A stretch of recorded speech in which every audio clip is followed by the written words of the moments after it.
उन्होंने एक अपराध किया और हमने उनकी सारी कृपाओं को भूल गए। बहुत बड़ी गलती हो गई, उनको देश से निकाल के मैंने बहुत बड़ा अपराध कर दिया, मेरे गुरुदेव को वापस लाओ। खोजने लगे तो कालिदास मिले नहीं।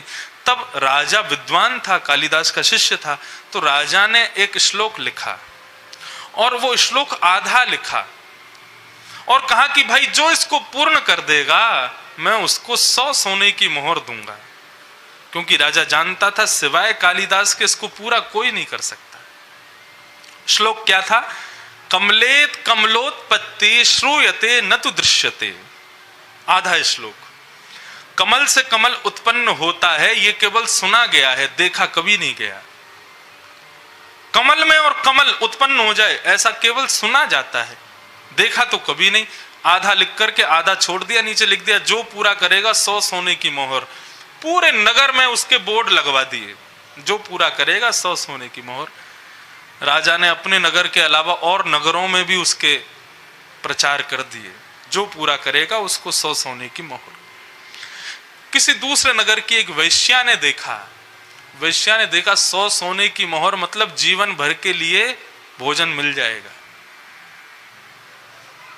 वे जानती थी कि कालिदास उसके नगर में रहता है और ये राजा कालिदास की खोज करने के लिए ये श्लोक लिख रहा है।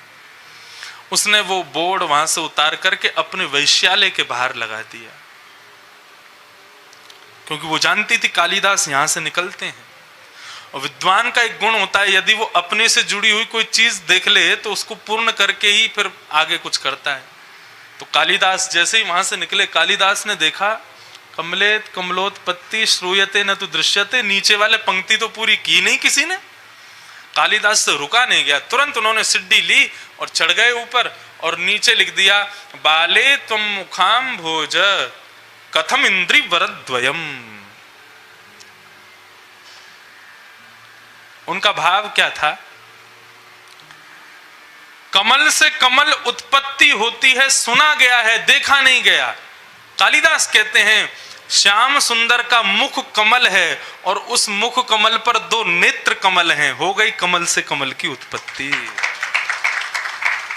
ठाकुर जी का मुख कमल है और उस मुख कमल पर 2 नेत्र कमल हैं, तो कमल से कमल उत्पन्न हो गया। कालिदास ने श्लोक पूरा किया, किसी ने जाके वैश्या को बताया, बोले तुम्हारा श्लोक पूरा हो गया।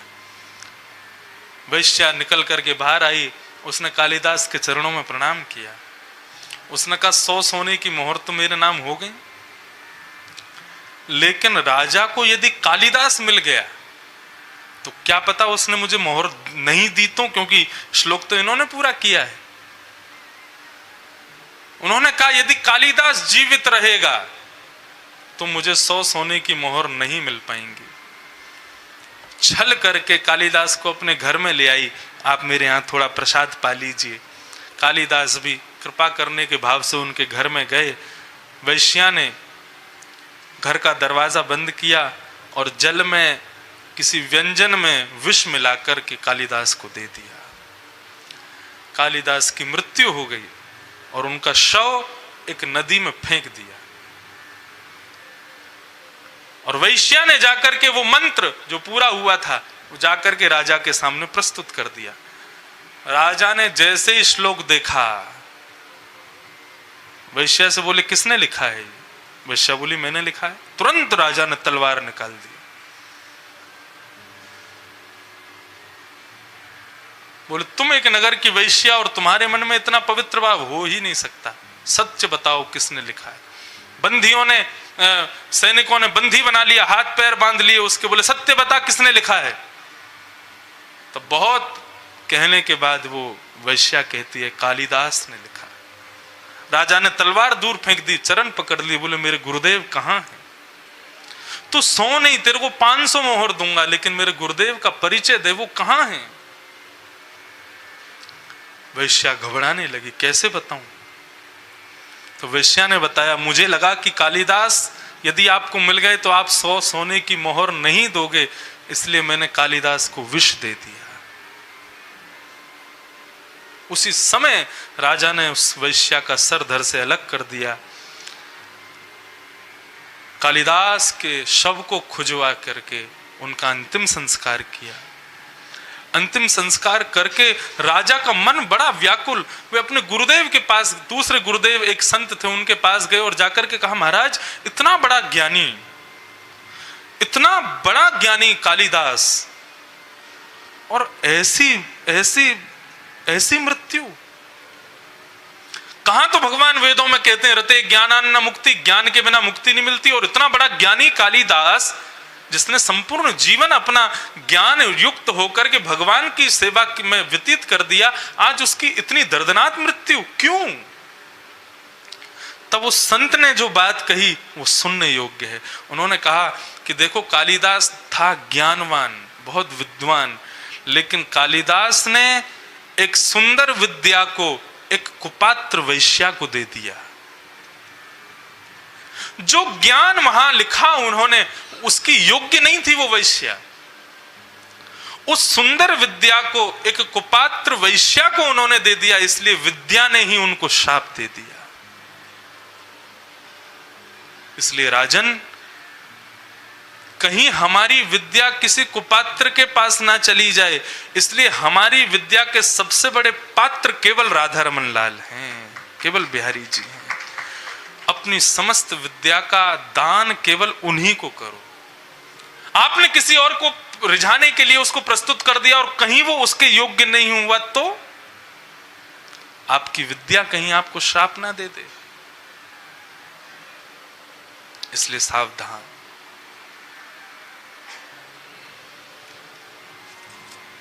विद्या,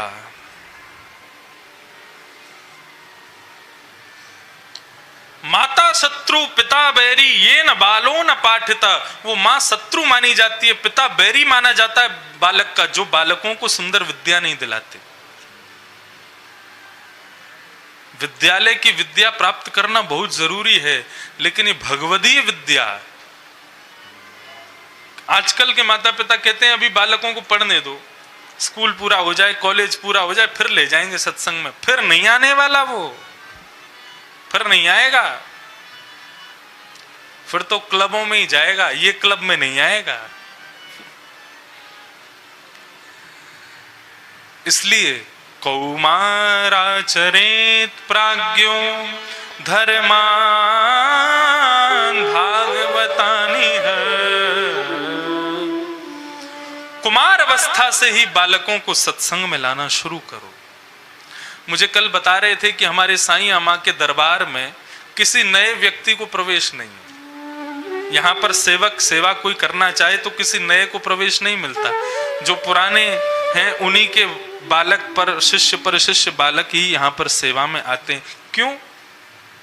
क्योंकि किसी नए को प्रवेश दे दिया तो एक दूषित मछली सबको बिगाड़ देगी। इसलिए यहाँ सब पुराने हैं, और यदि किसी को आना है तो 1-2 वर्ष तक अपने आप आओ, तुमको निमंत्रण भी नहीं आया, वो सब बता रहे थे। इसीलिए तो यहाँ पर इतना शिष्टाचार है, यहाँ पर इतना डिसिप्लिन है, क्योंकि रक्त में वही साईं अम्मा के समय में जो उनके अंग सेवक रहे होंगे, उनके रक्त में जितने भाव थे वही दूसरे उनके वंशजों में वही रक्त बह रहा है। इसलिए ये सब कुछ यहाँ पवित्र है, शुद्ध है। आज की सदी में इतनी विषम परिस्थिति में भी ये शिष्टाचार है। मैं तो सत्य बताऊं, हमें सीखना चाहिए। किसी संत के आगमन पर, किसी विद्वान के आगमन पर यहां प्रणाम नहीं किया जाता, उसको आशीष दिया जाता है। वाह! ना आशीर्वाद लिया नहीं जाता है, दिया जाता है।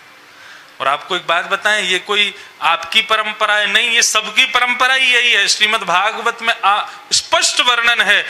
जब श्रीमद् भागवत की कथा पूरी होती है तो श्रीमद् भागवत में स्पष्ट वर्णन है कि उस समय श्रोताओं को, वक्ता को प्रणाम नहीं करना चाहिए, भुजा उठा के आशीष देना चाहिए।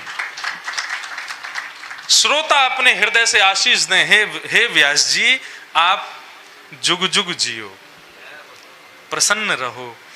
क्यों? आप जुग जुग क्यों जियो? लोग प्रार्थना क्या करते हैं? हम जुग जुग जीवे ही आशीर्वाद दो।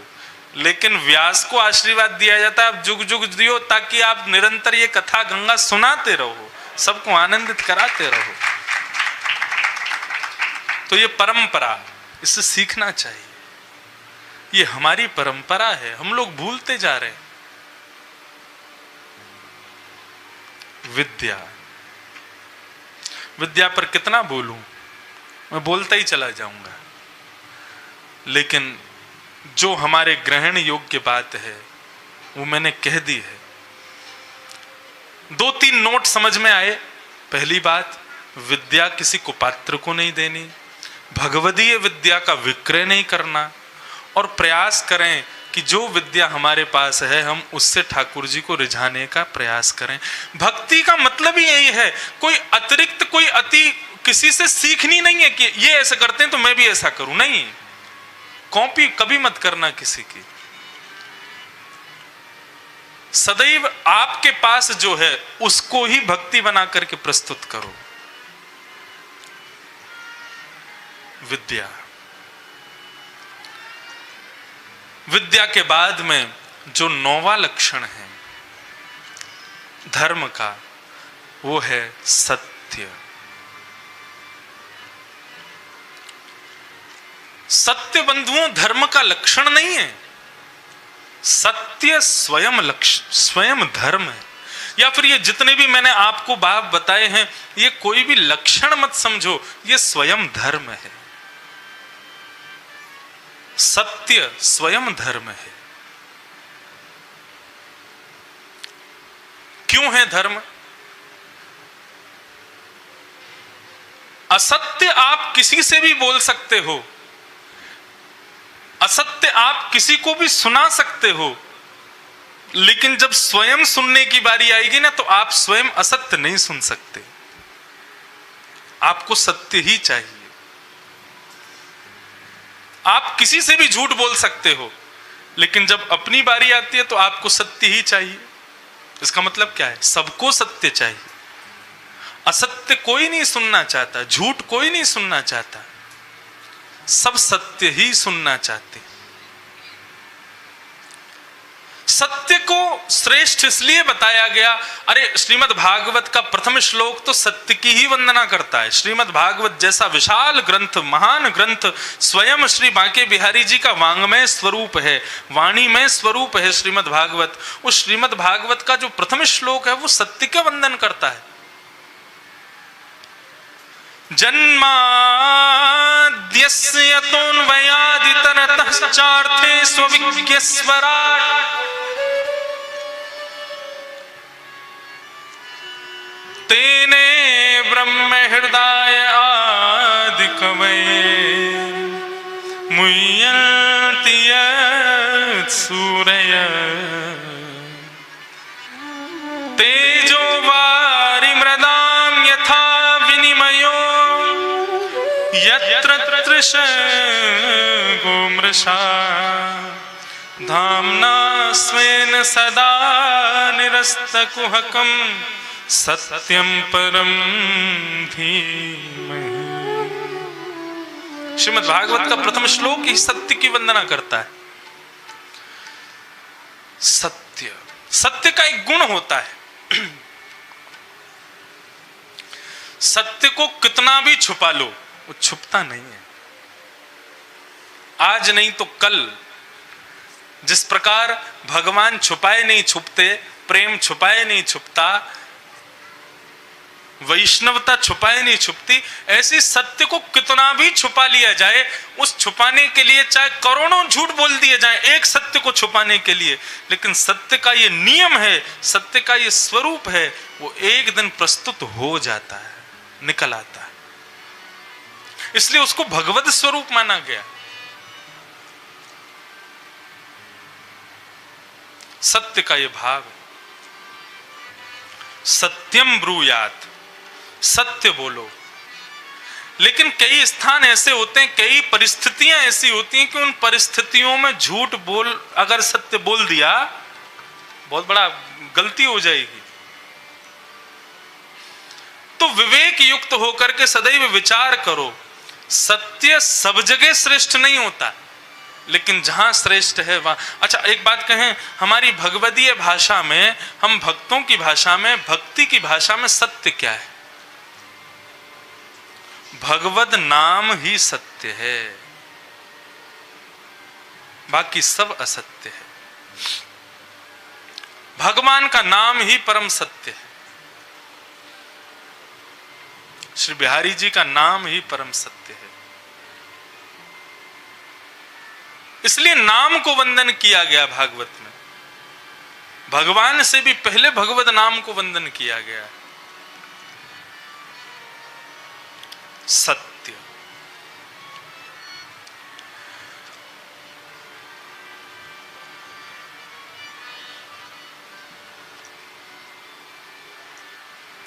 लोग जब किसी की मृत्यु हो जाती है तब उसकी शव यात्रा में कहते हैं राम नाम सत्य है।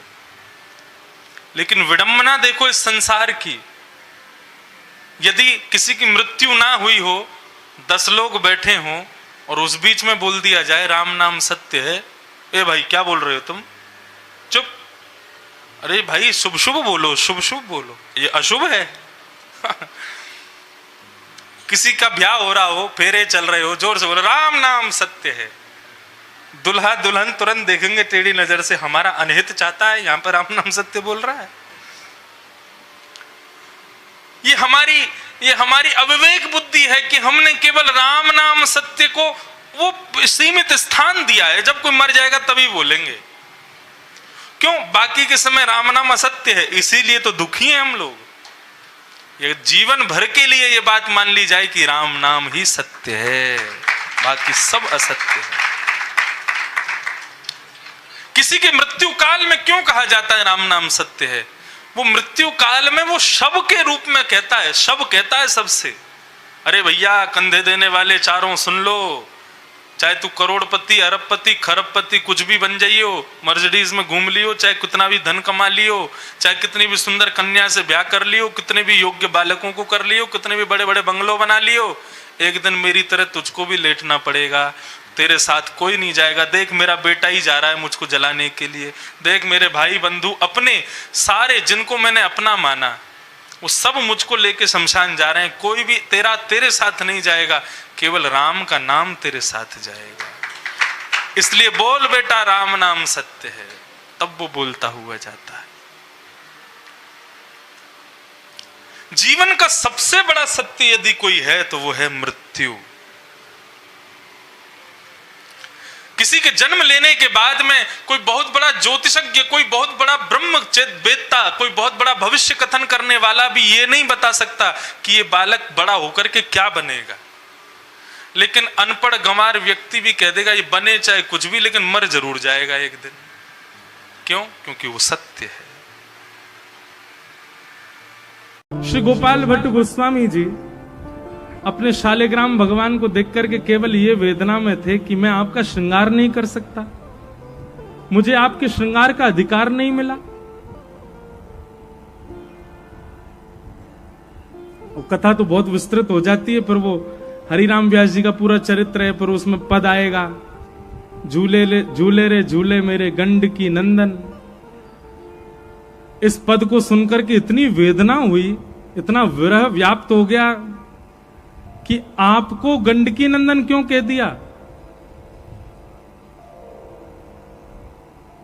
और एक बात और कह दी, इधर देखो सब लोग ध्यान से सुनो। हरिराम व्यास जी गए थे गोपाल भट्ट गोस्वामी जी के यहां, उनके शालिग्राम जी बैठे थे, झूला झूल रहे थे। तो हरिराम व्यास जी बोले तुम्हारे ठाकुर जी कहां हैं? बोले वो रहे सामने झूला झूल रहे हैं। ओहो, मानो भटा कढ़ी में बोरे अंग लगायो चंदन, झूले रे झूले मेरे गंड की नंदन। ओ ये तो ऐसे लग रहे हैं जैसे कोई बैगन काट के जो कढ़ी में बोर दियो हो। शालिग्राम भगवान के ऊपर चंदन लगा था ना, बोले मानो भटा कढ़ी में बोरो अंग लगायो चंदन। गोपाल भट्ट गोस्वामी ऐसे तो नहीं बोलना चाहिए, हमारे ठाकुर शालिग्राम जी हैं तो यह मतलब ये थोड़ी तुम उनको भटा कढ़ी में बोरे वाले बताओगे। हरिराम व्यास जी की इस बात को सुनकर के जब सब चले गए, गोपाल भट्ट गोस्वामी, उस दिन नरसिंह चतुर्दशी थी, गोपाल भट्ट गोस्वामी बोले आज ही के दिन एक भक्त प्रहलाद के लिए आप खंभ भेदन करके प्रकट हो गए थे, मेरे लिए आप शालिग्राम से प्रकट नहीं हो सकते? और रुदन करते करते विरह वेदना इतनी व्याप्त हो गई, उस विरह वेदना का ये प्रतिफल स्वरूप हुआ। प्रातः काल दूसरे दिन जैसे बुद्ध पूर्णिमा जिसे हम कहते हैं, पूर्णिमा का दिवस आया और जैसे ही गोपाल भट्ट गोस्वामी जी ने वस्त्र हटा करके देखा तो शालिग्राम जी में से त्रिभंग लली श्री राधा रमन लाल प्रकट होकर के खड़े हो गए। बोलो राधा रमन लाल की।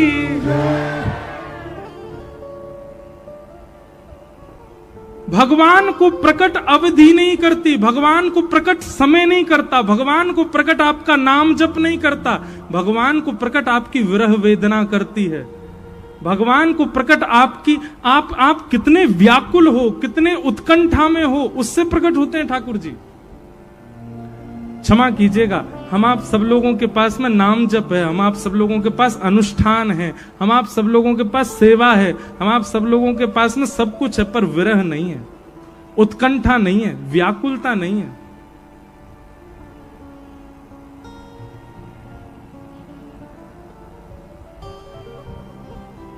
हम कोई अपनी प्रशंसा नहीं कर रहे, पर नाथ द्वारा पहली बार दर्शन करने गया था मैं, पहली बार 2019 में। और जब श्रीनाथ जी को जाकर के वहां देखा तो हमने बस ठाकुर जी से एक विरह में एक बात कही कि ठाकुर जी हमारे ब्रजमंडल को छोड़ के आप इतनी दूर राजस्थान काहे को आ गए। तब मुझे अजब कुमारी की कथा नहीं पता थी। मैंने कि हम ब्रजवासी ने कछु कमी छोड़ दी आपके काजे ब्रज में, जो आप गिरिराज जी छोड़ के यहां चले आए। ठाकुर जी बस एक कृपा कर दियो, श्रीनाथ जी के किसी भाव में ऐसा आचार्यों ने लिखा है कि श्रीनाथ जी एक दिन वापस ब्रज जरूर आएंगे और फिर सदा ब्रज में ही रहेंगे। गिरिराज